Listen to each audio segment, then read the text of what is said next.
All right, welcome back. So we're gonna add some randomness to the trail on this rocket. Well, actually, to the rocket itself, because the rocket is making the trail. So the way to do that, we're gonna add some noise to the velocity. So if we do a noise curl maybe,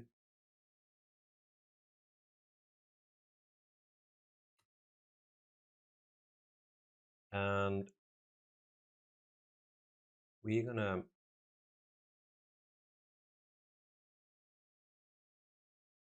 here we're gonna do it.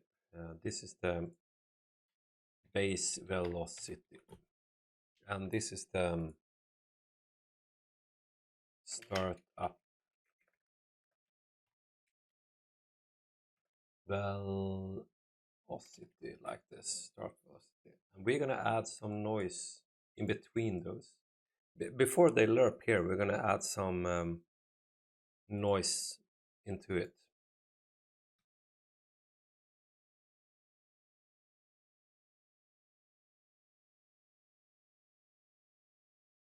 So we add some noise, and the pattern should be a little bit, not this. Okay, let's see. There are some more things needed. We need to add some amplitude, and we also reading from the position 000, so there won't be any change. So we need to get the position and put it in like this. Now it should be some difference. There are amplitude. Okay, so now you see they are behaving a little bit more different. So this is super nice. And also they are following a noise, but each of them are following the same noise because they have exactly the same pattern. So just to break this kind of same noise pattern, we can just add, so if I do the get the attribute particle ID, and if I add that one to the position, so each particle will have their different position because we're adding an extra ID to it, the ID value. So now each rocket should have a different way. Yeah, so this is nice. It's breaking up the pattern a bit. Cool. I actually want the smoke to be a little bit more like reddish like this. I think that's more nicer. All right, so the next thing is that we need to make an explosion when the um, rocket hits the ground, right? And we all already started doing it here with this GPU event. So we have it trigger events on die. But to work more easily, we're going to do, if we just turn off the rocket for now, we're going to just make the explosion in the center, and then we're going to move it to place to make it more, yeah, we work like this to make it easier. So before we use this one, we're just going to make a spawn.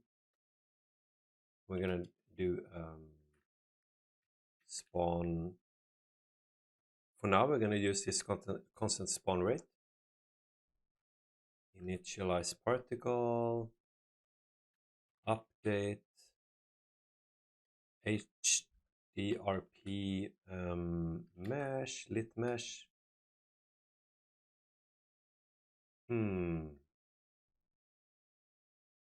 So this node here gonna be more or less the same as this one. So we can just copy this one. So if we move this one here, remove it, and add this one instead.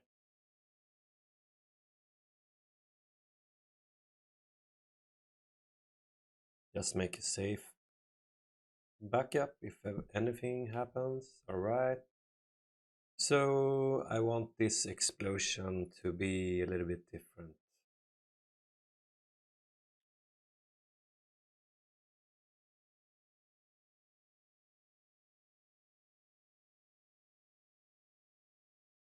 And also I don't want to use alpha, I just want to use the color. And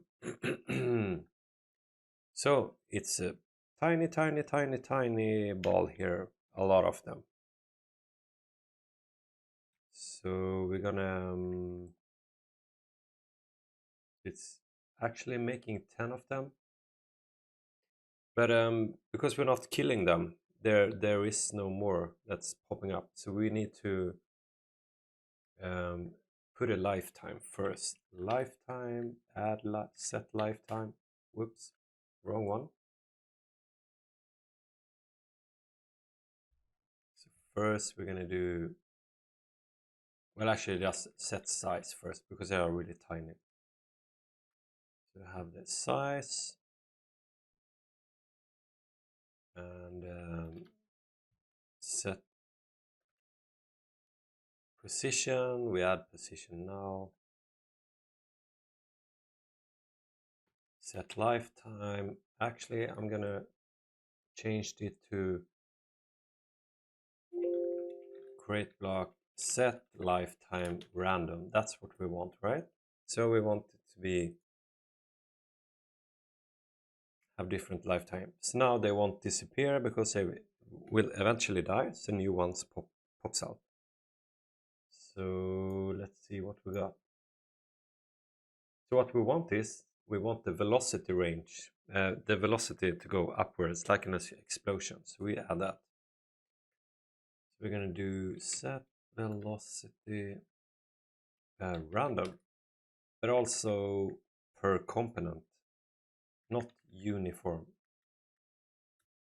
It's important, otherwise you will have a really odd behavior. And we're gonna add, so we want it to be negative x and upwards, and negative z and positive x and z. And this one could be free. So here you see this represent the explosion. And what's nice is if we want to change these values, it can be cumbersome to do it in 6 positions. We can just do, here we created the velocity. Now we can actually do this set velocity again. But now we get velocity. So with this node, we pick the values from this one and set it again. So there's actually no change.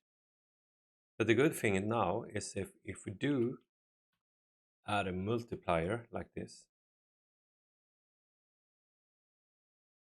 then it's easy to change the value. So that's a nice way to do it.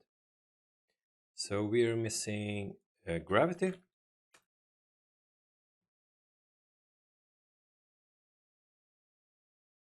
So now you see, now we want more power to it. So it's just a matter of cranking this one up. And we also, I tend to like stronger gravity. It looks a little bit more cartoony. So if I, the double one, so this is a tip. If you have the value here, let's say you want to double up the value, you can just do times 2. Now you get it like this. Or just times 0.5 to get it less. That's a nice way to do it. And we also want collision. Collision with a plane.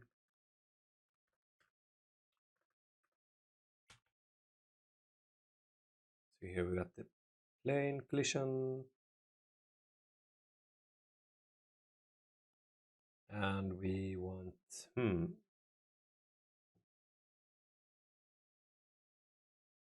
So I do need some friction to make it, I don't want it to slide forever like on glass or ice. I want it to kind of stay where it is like this.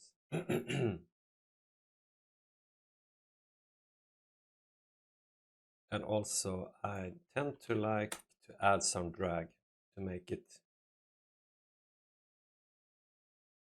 smoother in the movement. So let's see what we do have here. I think we're pretty much done with it. So the thing is, this was only a placeholder. We don't want to spawn 10 each second, or yeah, we want to burst.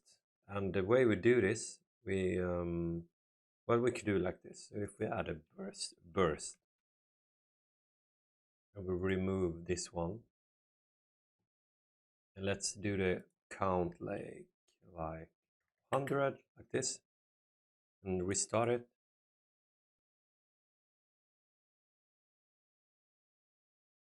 Okay, I don't know what happened. Okay, so this is an explosion, right?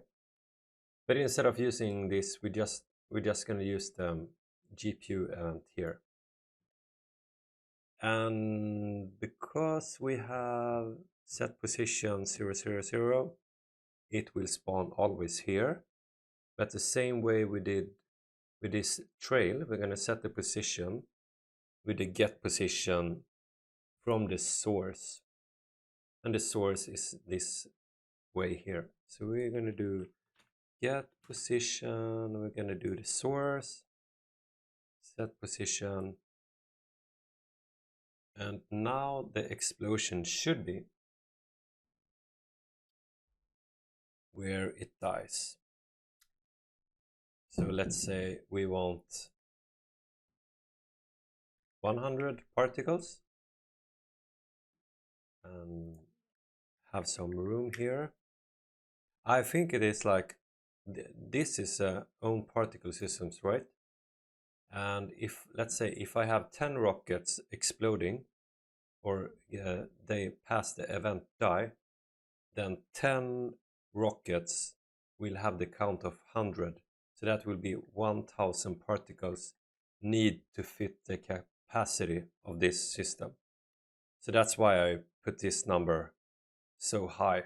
So if I now start this one again,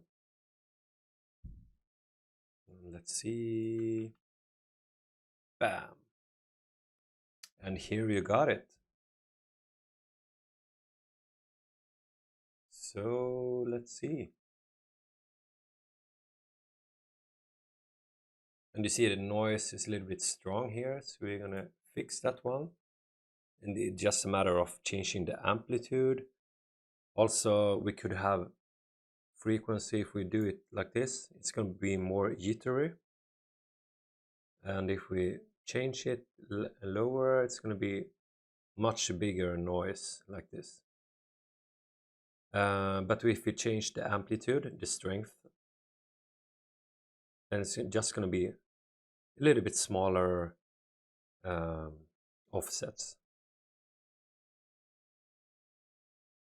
All right. So if we go back here and move the object like this,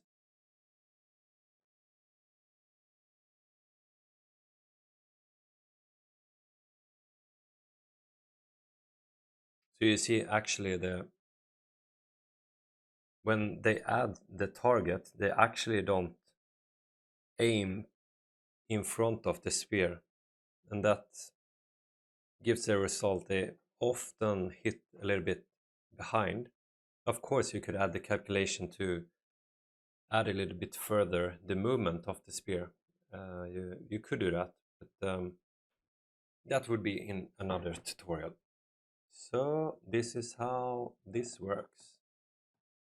So let's add the silo, scale it down,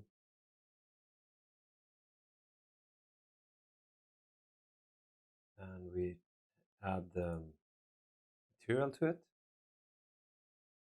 And then the moving object is a tank.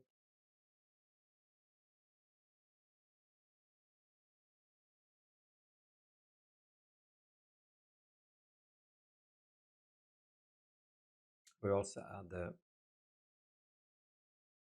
so here you got it.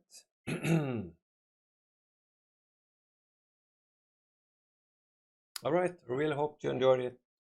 If you have any questions, you can post it in the comments. And thank you so much.